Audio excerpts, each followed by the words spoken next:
ایک دفعہ کا ذکر ہے کہ ایک بندر ندی کے کنارے ایک درخت پر رہتا تھا۔ بندر اکیلا تھا کیونکہ اس کا کوئی دوست یا خاندان نہیں تھا، لیکن وہ خوش اور مطمئن تھا۔ درخت نے اسے کھانے کے لیے کافی میٹھا جامن کا پھل دیا۔ اس نے اسے دھوپ سے، سایہ اور بارش سے پناہ بھی دی۔ ایک دن مگرمچھ دریا میں تیر رہا تھا۔ وہ بندر کے درخت کے نیچے آرام کرنے کے لیے کنارے پر چڑھ گیا۔ بندر نے کہا ہیلو، جو کہ دوستانہ برتاؤ کرنے والا جانور تھا۔ مگرمچھ نے حیران ہوتے ہوئے جواب دیا، کیا تم جانتے ہو کہ مجھے کھانے کو کہاں سے کچھ مل سکتا ہے؟ اس نے پوچھا، میں نے سارا دن کچھ نہیں کھایا اور میں بھوکا ہوں۔ اب آپ سوچ رہے ہوں گے کہ مگرمچھ بندر کو کھانا چاہے گا، لیکن وہ بہت بڑا ہی شفیق اور شریف مگرمچھ تھا اور یہ خیال کبھی اس کے دماغ میں نہیں آیا تھا۔ میرے درخت میں بہت سے پھل ہیں، بندر نے کہا، کیا تم کچھ کھانا چاہو گے؟ اس نے جامن کا کچھ پھل مگرمچھ کی طرف نیچے پھینک دیا۔ مگرمچھ اتنا بھوکا تھا کہ اس نے تمام جامن کھا لیے۔ حالانکہ عام طور پر مگرمچھ پھل نہیں کھاتے، اسے میٹھا میٹھا پھل بہت پسند تھا اور گلابی گودے نے اس کی زبان کو جامنی بنا دیا۔ جب مگرمچھ اپنی مرضی کے مطابق کھا چکا تو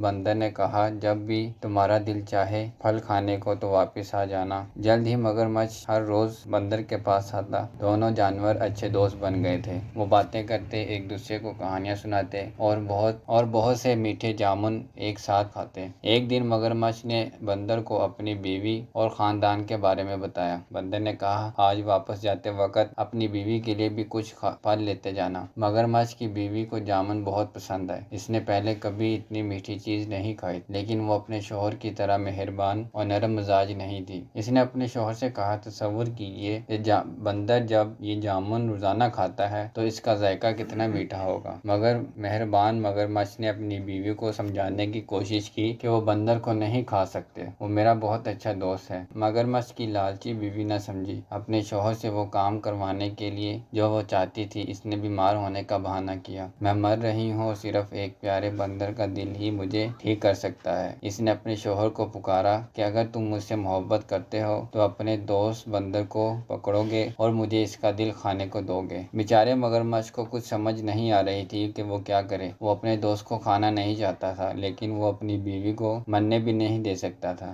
آخرکار اس نے فیصلہ کیا کہ اسے کیا کرنا ہے۔ اگلی بار جب وہ بندر کے پاس گیا تو اس نے اس سے کہا کہ وہ اس کی بیوی سے ملنے آئے، کیونکہ وہ جامن کے خوبصورت پھل کھانے کے بعد اس کا ذاتی طور پر شکریہ ادا کرنا چاہتی ہے۔ بندر خوش ہوا، لیکن بندر نے کہا کہ میں نہیں جا سکتا کیونکہ مجھے تیرنا نہیں آتا۔ مگرمچھ نے کہا کہ اگر تم اس کی فکر مت کرو، میں تمہیں اپنی پیٹھ پر لے کر جاؤں گا۔ بندر راضی ہو گیا اور مگرمچھ کی پیٹھ پر کود کر بیٹھ گیا۔ چنانچہ دونوں دوست گہرے چوڑے دریا میں چلے گئے۔ جب وہ کنارے اور جامن کے درخت سے بہت دور پہنچے تو مگرمچھ نے کہا، مجھے بہت افسوس ہے، لیکن میری بیوی بہت بیمار ہے اور کہتی ہے کہ بندر کا دل ہی اس کا علاج ہے۔ مجھے ڈر ہے کہ مجھے تمہیں مارنا پڑے گا، اور حالانکہ میں تمہاری باتوں کو یاد کیا کروں گا۔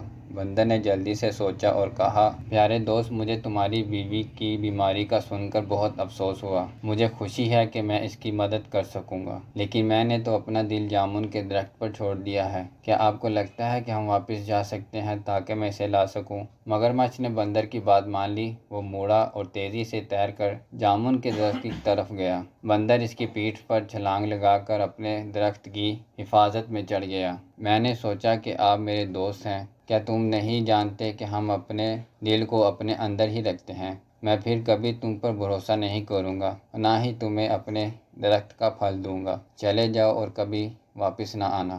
مگرمچھ نے اپنے آپ کو بہت بیوقوف محسوس کیا۔ اس نے ایک اچھے دوست اور میٹھے پھل کو بھی کھو دیا۔ بندر نے خود کو بچا لیا کیونکہ اس نے جلدی سوچ لیا تھا۔ اس دن سے اس نے کبھی کسی مگرمچھ پر بھروسہ نہیں کیا۔